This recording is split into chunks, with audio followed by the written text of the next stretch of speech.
আসসালামু আলাইকুম দর্শক, আর কিচেনে আপনাদের সবাইকে জানাই স্বাগতম। আবারও হাজির হয়ে গেলাম নতুন আরেকটি রেসিপি নিয়ে। আজকে আমি আপনাদেরকে তৈরি করে দেখাবো মাত্র 10 মিনিটে কিভাবে কাঁচা আমের এই নাড়ুটি তৈরি করতে পারেন। খুবই সহজভাবে দেখিয়ে দেওয়ার চেষ্টা করেছি রেসিপিটি, আশা করছি আপনাদের কাছে ভালো লাগবে। এর জন্য লাগবে প্রথমেই আম। আমি এখানে এরকম সাইজের 6টি কাঁচা আম নিয়েছি। আপনারা চাইলে আমের পরিমাপটা বাড়িয়ে বা কমিয়েও নিতে পারেন। এবার আমের খোসাটাকে ভালোভাবে আমি ছাড়িয়ে নিচ্ছি। দেখতে পাচ্ছেন আমার সবগুলো আমের খোসা ভালোভাবে ছাড়িয়ে নেওয়া হয়ে গিয়েছে। এই পর্যায়ে আমগুলোকে আমি গ্রেট করে নেব। এর জন্য একটি গ্রেটার নিয়েছি। গ্রেটারের যে বড় যে কাঁটাটা রয়েছে এটা দিয়ে আমি আমগুলোকে গ্রেট করে নিচ্ছি। দেখতে পাচ্ছেন আমার সবগুলো আম গ্রেট করে নেওয়া হয়ে গিয়েছে। গ্রেট করে নেওয়ার পর আমগুলো দেখতে এরকম হয়েছে। তো আপনারা চাইলে আমগুলোকে কুচি করেও কেটে নিতে পারেন। এই পর্যায়ে দিয়ে দিচ্ছি 1 চা চামচ পরিমাণ লবণ। আমরা এখানে যেহেতু কাঁচা আম নিয়েছি, কাঁচা আমের টক ভাবটা বের করে ফেলে দিতে হবে। এর জন্য হাতের সাহায্যে এভাবে আমের যে টক ভাবটা রয়েছে এগুলোকে চিপে চিপে বের করে ফেলে দিতে হবে। আর এই আমগুলো আমি একটি পাত্রে পানি নিয়েছি, সেই পানির মাঝে রেখে দিচ্ছি। আপনারা যদি আমার চ্যানেলে নতুন হয়ে থাকেন প্লিজ আমার চ্যানেলটি সাবস্ক্রাইব করতে ভুলবেন না। ভিডিওটি যদি কোথাও একটুখানি ভালো লেগে থাকে তাহলে একটি লাইক দিতেও ভুলবেন না। আমি অন্য একটি পাত্রে আরও পরিষ্কার পানি নিয়েছি। এবার এই আমগুলো এখান থেকে ওই পাত্রে নিয়ে নিচ্ছি। আমি এভাবে 2 থেকে 3 বার পানিটাকে পাল্টিয়ে নিয়েছি।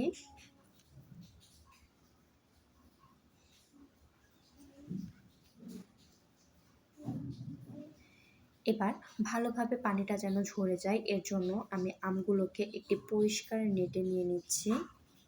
আপনারা আপনাদের পছন্দ মতো পানিটাকে ঝরিয়ে নিতে পারেন। লক্ষ্য রাখবেন আমের মাঝে যেন পানি না থাকে।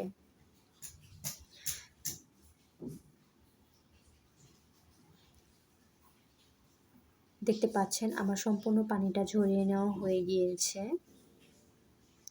এই পর্যায়ে আমি এখানে দিয়ে দিচ্ছি 1 কাপের একটু কম চিনি। এই চিনিটা আমার কাছে একদম পারফেক্ট মনে হয়েছে। এবার চিনিগুলো আমের সঙ্গে একটু ভালো করে হাত দিয়ে মিশিয়ে নিচ্ছি। এ পর্যায়ে ঢাকনা দিয়ে ঢেকে রেখে দিচ্ছি চিনিটা গলে যাওয়া পর্যন্ত। দেখতে পাচ্ছেন চিনিটা ভালোভাবে গলে গিয়েছে। এই পর্যায়ে একটি কড়াইয়ে আমি এই আমগুলোকে নিয়ে নিচ্ছি। এবার চুলাটাকে অন করে দিব। দেখতে পাচ্ছেন বলক চলে এসেছে। এই পর্যায়ে আমি আলতো হাতে নেড়ে দিচ্ছি। চেষ্টা করবেন খুবই আলতো হাতে নেড়ে দেওয়ার জন্য। এই পর্যায়ে দিয়ে দিচ্ছি 1/2 চা চামচ পরিমাণ মরিচ আর সামান্য পরিমাণ হলুদ গুঁড়া।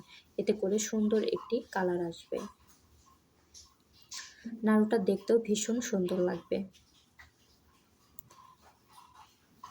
এই পর্যায়ে আমি এখানে দিয়ে দিচ্ছি, আমি এখানে কিছু মশলা গুঁড়ো করে নিয়েছি। 1 চা চামচ পরিমাণ জিরা, 1 চা চামচ পরিমাণ ধনিয়া, 1 চা চামচ পরিমাণ মিষ্টি জিরা, 2টি শুকনো মরিচ আমি ভালোভাবে একটু ভেজে নিয়ে তারপর শিলপাটায় গুঁড়ো করে নিয়েছি।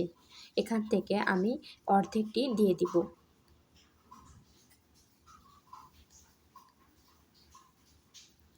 দিয়ে আবারও ভালোভাবে নেড়েচেড়ে মিশিয়ে নিতে হবে। আমি আবারও বলছি খুবই আলতো হাতে নেড়েচেড়ে মিশিয়ে নিতে হবে, তা না হলে কিন্তু আমগুলো গলে যেতে পারে। দেখুন আমার আমগুলো কিন্তু এখনও গলে যায়নি, খুবই সুন্দর দেখা যাচ্ছে। তো আপনারাও চেষ্টা করবেন আলতো হাতে নেড়ে দেওয়ার জন্য। সম্পূর্ণ পানিটা যখন শুকিয়ে আসবে ওই পর্যায়ে চুলাটাকে অফ করে দিতে হবে। দিয়ে কিছুক্ষণের জন্য ঠান্ডা করে নিতে হবে। একেবারে ঠান্ডা করে নেওয়া যাবে না, হালকা একটু ঠান্ডা হয়ে এলে এভাবে নাড়ুর শেপ দিয়ে নিতে হবে। চুলাটা অফ করার আগে অবশ্যই লক্ষ্য রাখবেন সম্পূর্ণ পানিটা শুকিয়ে গিয়েছে কিনা। দেখতে পাচ্ছেন আমি সবগুলো নাড়ু তৈরি করে নিয়েছি। মাশাআল্লাহ কতটা পরিমাণ সুন্দর লাগছে দেখতে। শুধু দেখতে সুন্দর না, খেতেও কিন্তু ভীষণ মজার। তো আপনারা যদি একবার বাসায় তৈরি করে না খান তাহলে কিন্তু বুঝতেই পারবেন না এই নাড়ুটা কতটা পরিমাণ মজার হয়।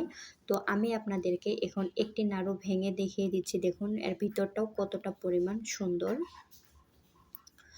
তো ভিডিওটি যদি কোথাও একটুখানি ভালো লেগে থাকে তাহলে একটি লাইক দিতে কিন্তু ভুলবেন না। এরকম সহজ সহজ রেসিপি পেতে AR কিচেনের সাথেই থাকুন।